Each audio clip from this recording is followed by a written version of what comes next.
നമസ്കാരം. ഇന്ന് കർക്കിടക 9. അങ്ങനെ ദശരഥ മഹാരാജാവ് നാട് നീങ്ങി. അദ്ദേഹത്തിൻ്റെ സംസ്കാര ചടങ്ങുകളാണ് ഇനി പറയാൻ പോകുന്നത്. എണ്ണത്തോണിയിൽ നിന്നും അദ്ദേഹത്തിൻ്റെ മൃതശരീരമെടുത്ത് വസ്ത്രങ്ങളും ആഭരണങ്ങളും എല്ലാം ഇടിയിച്ച് സുഗന്ധദ്രവ്യങ്ങളെല്ലാം പൂശി പൊതുദർശനത്തിനായിട്ട് കൊട്ടാരത്തിൽ വയ്ക്കുന്നു.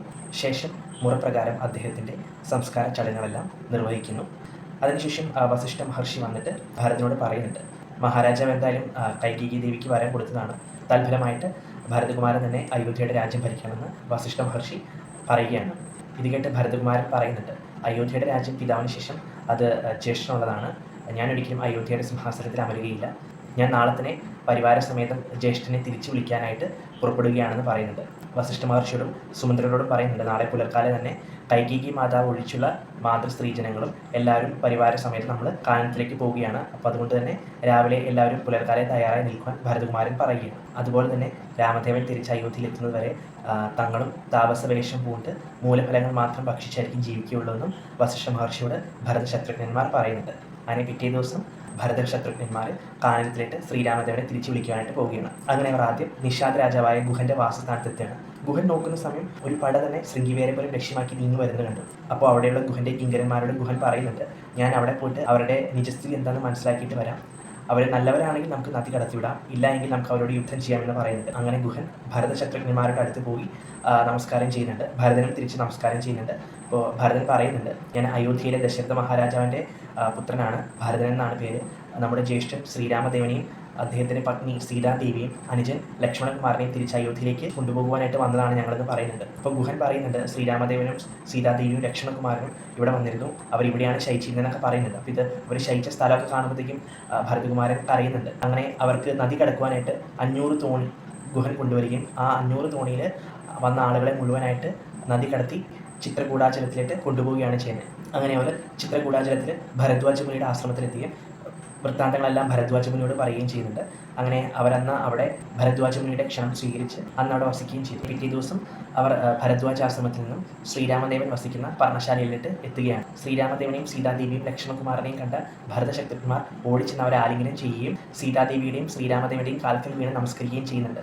മാതൃജനങ്ങളെയും സഹോദരന്മാരെയും കണ്ട സന്തോഷത്തിൽ ശ്രീരാമദേവനും സീതാദേവി ലക്ഷ്മണകുമാരനും കണ്ണീർ വാർത്ത അവരെയും ആലിംഗനം ചെയ്യുന്നുണ്ട്. അതിനുശേഷം ശ്രീരാമദേവൻ അമ്മയോട് ചോദിക്കുന്നുണ്ട്, പിതാവിന് സൗഖ്യമല്ലേ, പിതാവ് എന്താണ് വരാത്തത് എന്ന് ചോദിക്കുന്നുണ്ട്.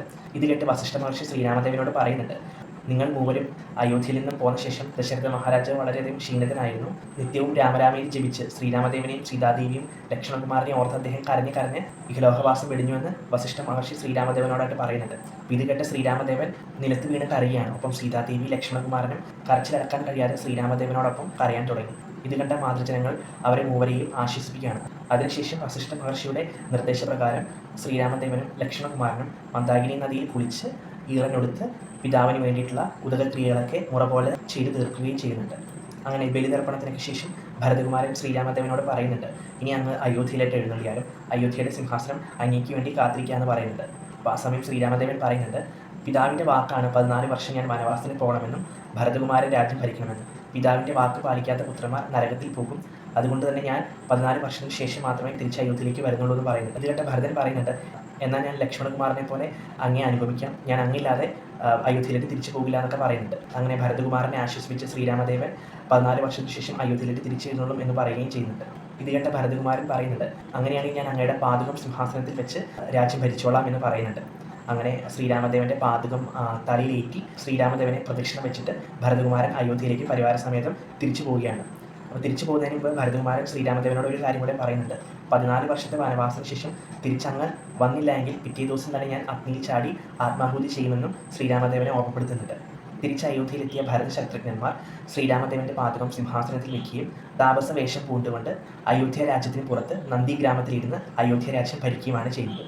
ഭരതകുമാരൻ ശ്രീരാമദേവന്റെ പാദകം തലയിലേറ്റിപ്പോയി എന്നാണ് നമ്മൾ പറഞ്ഞിരിക്കുന്നത്. ഇതിന് പിന്നിൽ വേറൊരു കഥയുണ്ട്.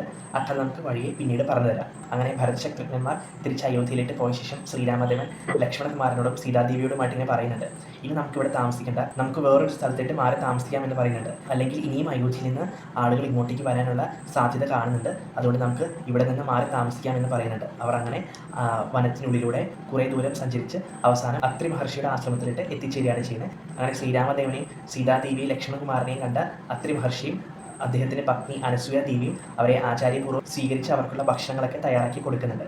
ആ സമയം അനുസൂയ ദേവി സീതാദേവിക്ക് അംഗരാഗവും കുണ്ടലവും ഒരു പട്ടും സമ്മാനിക്കുന്നുണ്ട്. അങ്ങനെ ആ രാത്രി അവർ അത്രി മഹർഷിയുടെ ആശ്രമത്തിൽ തങ്ങിയാണ്. ഈ ഒരു അധ്യായത്തോടു കൂടി അയോധ്യകാന്ഡം സമാപിക്കുകയാണ്. നാളെ മുതൽ ആരണ്യകാന്ഡമാണ്. അപ്പോൾ എല്ലാവർക്കും ഇന്നത്തെ കഥകൾ ഇഷ്ടപ്പെട്ടു എന്ന് വിശ്വസിക്കുന്നു. ജയ് ശ്രീറാം.